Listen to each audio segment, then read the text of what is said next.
Okay, today we're going to have a quick look at meiosis, and meiosis is basically how organisms produce gametes or sex cells for sexual reproduction. Hopefully we've already had a look at mitosis, and that's how cells reproduce, and cell reproduction occurs making new cells. But when we need to make gametes, we need to make cells with only half the amount of DNA. So first off, let's have a look at the chromosome. The chromosome is basically the structure that's made out of this super long DNA molecule that's been supercoiled. It has this centre part here, which is called the centromere, and these end bits called chromatids. The chromosome that we're looking at here is a chromosome that goes into the stage of cellular reproduction and into meiosis, and it's in a replicated state. It is only one version of the chromosome. In any organism, they'll have two versions of each chromosome. So this is just one version. When we look at it normally, we might just see one single strand during some stage of the cell life, but towards cell reproduction it has this X sort of shape where it's in a replicated state. So if we look at the karyotype of a human, we actually have 23 pairs, and what we can see is each one of these pairs just before reproduction has got that X shape, that replicated state.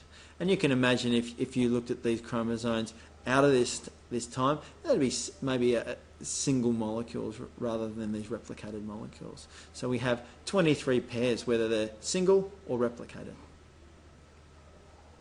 So just to show you what I mean, in a normal body cell, a lot of the time we might have a particular chromosome. We actually have two versions of that chromosome.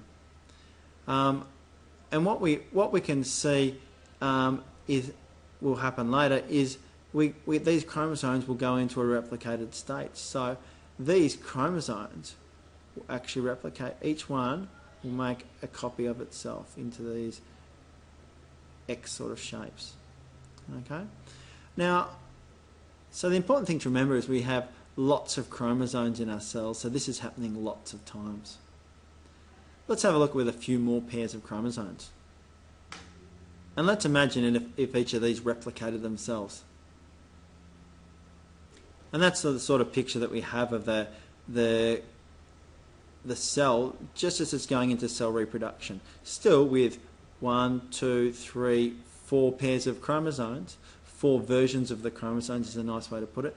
And here in the other state, with the non-replicated chromosomes, still with 4 pairs of chromosomes.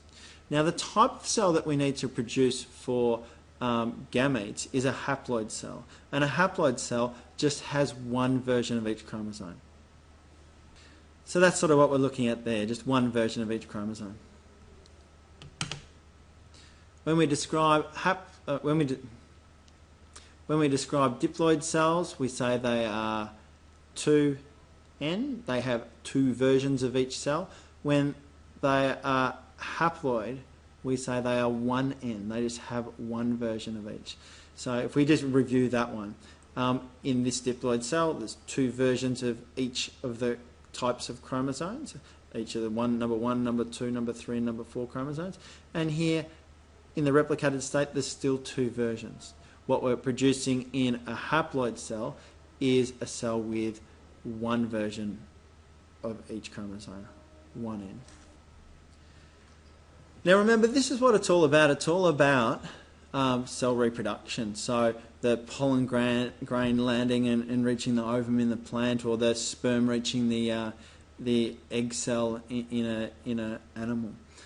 So what we need to happen is we need only one version of the chromosomes from the mother and one version of the chromosomes from the father, and combined they make that first cell, the zygote, with one complete set. So they're getting half a set of chromosomes from the mother, half a set from the father, and that makes a complete set of chromosomes. Okay, so we need to be able to produce these cells, these gametes, with only one of each of the chromosomes. To look at that compared to mitosis, what we see here in mitosis, firstly, in mitosis we have cells which are 2N, okay, which are diploid, and we're producing more diploid cells. exactly what we want to do. We want to go from having one particular cell to having exact copies with the complete set of DNA of the other cell. Meiosis, on the other hand, producing gametes, has a different objective. It's to produce cells with only half that amount of chromosomes. So what we're going for here is cells that are 2N, okay, undergoing two cell divisions to produce a series of cells that are haploid. Now, there's two cell divisions, meiosis 1 and meiosis 2. And very important to notice on this diagram here that first cell division is when the cells go from being diploid to haploid. It's sometimes called a reduction division. Okay? And let's look at that in a bit more detail. Okay, this diagram shows it well here, and they've actually coloured the two chromosomes in different colours. Both might be number 1 chromosomes, or number 3 or number 13. They're both exactly the same. The homologous pair of chromosomes. Homologous meaning they're matching. Okay, so they're the same version of the chromosome. So they've coloured one red, perhaps the one from the mother, and one blue, perhaps the one they got from their father. And what we're seeing is that in the first cell division, one whole replicated chromosome goes to one cell, and the other whole replicated chromosome goes to the other cell. This first, they don't split at this stage, and that means that there's only one version. There's that red version down here. It is replicated, but there's only one chromosome, and this becomes haploid. Same on this cell. So these are two daughter cells of meiosis 1 that are now both haploid. The next stage, which is very similar to mitosis because the chromosome is now split in the middle at the centromere here, and that's called a mitotic division, meiosis 2, and basically involves one chromosome going to one and one chromosome going to the other. Okay? We end up with 4 haploid gametes. To look at this, what we might imagine too is that the cell that produced this would have had just 2 single-stranded chromosomes. As it went into this stage of cell division, they went into that then replicated state. Okay, so we might have started with just 2 single ones. That would have been 2N, would have been diploid, and this state here that we see now is also diploid. We've got 2 versions, the red version and the blue version. When we go to these cells here, we've only got one version. These are definitely haploid. It does confuse a few people because they are replicated. It does look like there's 2 strands, but I need you to think about how many versions of the chromosome you see. Okay, and we only see one, so that they are haploid. And these cells down here are all haploid as well. Okay, are resulting gametes. And they'd be sperm cells, egg cells, pollen grains, anything like that. Any sort of cell for sexual reproduction.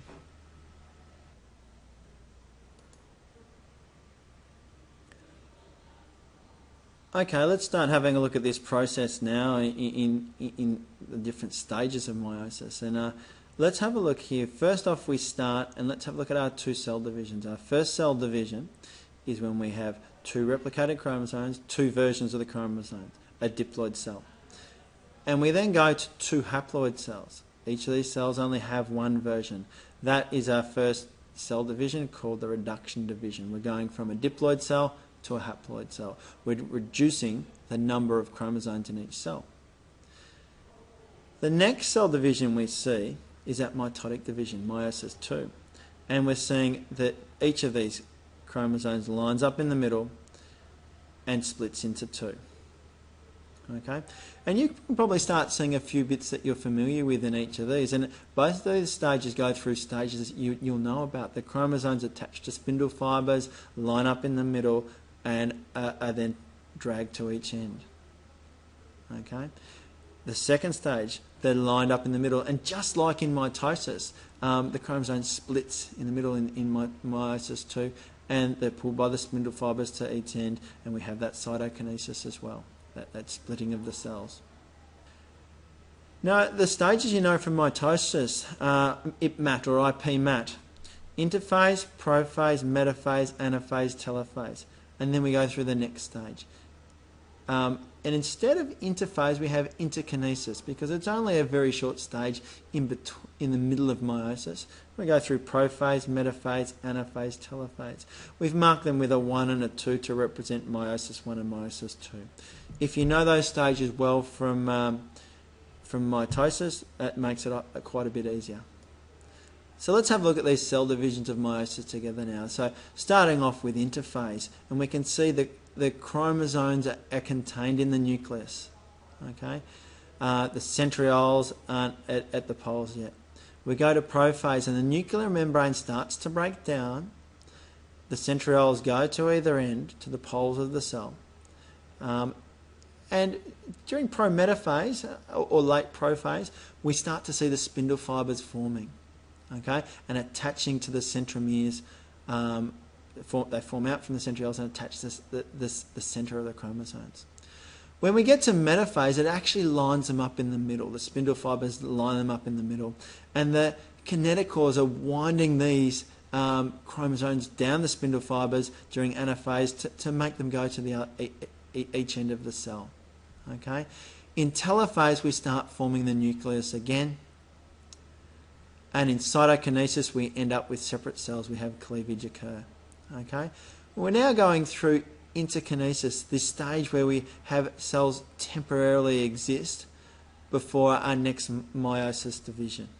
Okay, and we go through IPMAT again. Prophase, membrane breaks down, spindle fibers attached, centrioles at their end. Metaphase, lining up in the middle. Anaphase, they're going to another end.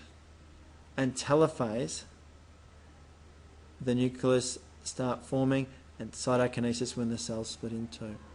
Okay, so those cycles or stages of mitosis that we know are very applicable to meiosis.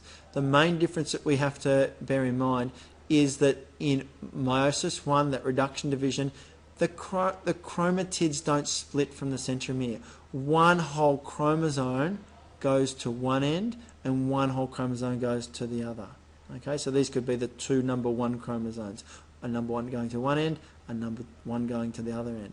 A number 2 going to one end, a number 2 going to another. In the second stage of meiosis, we actually see that splitting occur. And we'd see the same versions of the chromosomes splitting down the middle and going to each end. One thing worth pointing out at this stage is, and it's very applicable for what we're about to launch into with genetics, is that the resulting cells are all haploid, but they're going to have different versions of the chromosomes. Okay, these two might have this particular number, the red number 1 chromosome, and these two might have the blue number 1 chromosome. But what's also important to know is that it's unrelated what's happening with the number 1 and the number 2 chromosomes.